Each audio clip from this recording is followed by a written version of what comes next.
Good afternoon. We had persistent cloud cover throughout the day, and we'll keep those overnight with a low near 21 Sioux Falls, 19 in Aberdeen, 18 in Pierre, and 20 in Rapid City. The clouds will break up as we go through the day tomorrow, with temperatures a couple of degrees warmer. 41 Sioux Falls, 37 Aberdeen, 40 in Pierre, and 44 in Rapid City. Sunday's temperatures look about the same before a big warm up by Wednesday. We'll take a closer look coming up. KELOLAND's First at 4 starts right now. Live from KELOLAND Media Group. KELOLAND News, First at 4. Crews are removing a tower in Rapid City following concerns last night about its structural integrity. Plus, sports director Grant Sweeter will join us in the studio to talk about the Jackrabbits and Coyotes heading to the FCS playoffs this weekend. And later, KELOLAND Summer Rodder Shot joins us live from winter weekends in downtown Sioux Falls as she checks out the ice bumper cars. Good afternoon, and thanks for tuning in to First at 4. I'm Dan Centella. And I'm Kelly Volk. This afternoon, crews continue to dismantle a tower in downtown Rapid City after construction workers noticed structural integrity issues.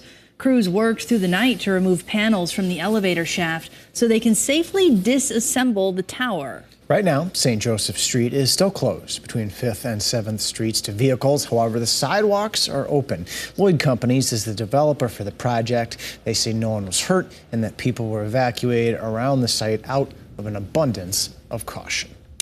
Police in Pierre have a person of interest in connection with a death investigation. Authorities were called to a disturbance last night near the intersection of Brule Street and the Highway 14 bypass. Officers say they found a body and detained a person of interest. Investigators are looking into the cause of death. The South Dakota Division of Criminal Investigation and South Dakota Highway Patrol are helping with the case. The FBI announced a new initiative in Northwest Iowa to help Native American tribes fight crime. The Siouxland Safe Trails Task Force was started in January, partnering with state, local, and federal law enforcement officials to direct resources towards Native American land. And according to FBI officials, the program is showing promising results.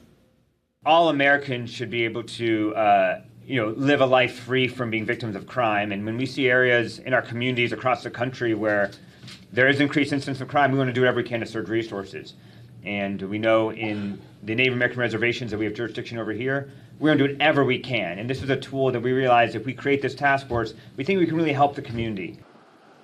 In less than a year, the Siouxland Safe Trails Force has made 70 arrests with 18 convictions so far. 5 Native children have been found as well.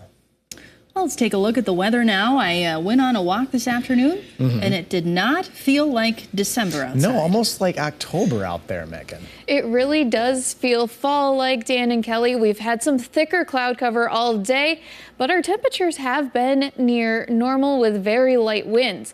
Right now, cloudy skies in Sioux Falls at 36, a northeast breeze at 3 miles an hour. But we have sunshine in Aberdeen at 32, a south wind at 6. Here is a look at those highest temperatures since midnight. All of these temperatures are at or a couple of degrees below normal. 35 in Yankton, 32 the warmest in Watertown, 37 in Mobridge, 38 in Phillip, and 41 in Pine Ridge. We've had a light south wind all day, right now at 5 to 15 miles an hour. The wind is going to stay light as we head into tonight, tomorrow, and picking up in western South Dakota for the day on Sunday. And here is a look at those pretty persistent clouds right now in central and southeastern KELOLAND. Those clouds are going to stick around as we head through tonight, but slowly break up throughout the day tomorrow. For tonight, light winds, cloudy skies, 21 in Sioux Falls, 19 in Aberdeen, 18 in Pierre, and 20 in Rapid City. Tomorrow, our temperatures are going to be a couple of degrees warmer than today, with the clouds breaking up throughout the afternoon. Light winds, 41 Sioux Falls, 37 in Aberdeen, 40 in Pierre, and 44 in Rapid City. On Sunday, we'll have partly cloudy skies, stronger winds in western South Dakota, but our temperatures are going to be about the same as Saturday. 39 in Sioux Falls, 41 in Aberdeen, 46 in Pierre, and 42 in Rapid City. We have much warmer air on the way for the work week, with some temperatures in record territory coming by Wednesday. We'll take a closer look at that in just a little bit. All right, thank you, Megan. Sandra Day O'Connor, the first woman to serve on the U.S. Supreme Court, has died at the age of 93. O'Connor's nomination in 1981 by President Ronald Reagan ended 191 years of male exclusivity on the high court. She was an unwavering voice of moderate conservatism. She retired in 2006 and was replaced by Samuel Alito.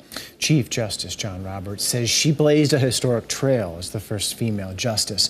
The court says O'Connor died of complications related to advanced dementia and a respiratory illness. We're getting local reaction to O'Connor's death. Longtime Sioux Falls attorney Kathy Pearsall says O'Connor was an inspiration to many women in the legal profession. When a woman is a first anything, you always just really hope as a woman that they'll be wonderful at it. And she was. She was just a wonderful, wonderful justice. I don't think I did. Both Pearsall and retired South Dakota Supreme Court Justice Judith Meyer Henry met O'Connor multiple times through the years.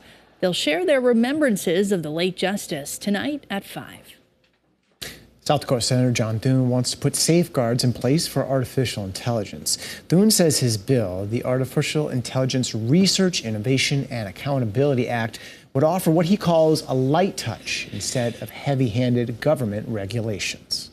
I think it's the right approach, and one that enables us to take full advantage of what I think are going to be some tremendous and enormous benefits from artificial intelligence, but at the same time ensure that we are doing everything we can to protect consumers, give optimum transparency, and make sure there's accountability for the riskier applications that come with it. Minnesota Democratic Senator Amy Klobuchar is also a co-sponsor of the bill. After the break, we'll look at the stories making national headlines, including the fighting starting again in Gaza.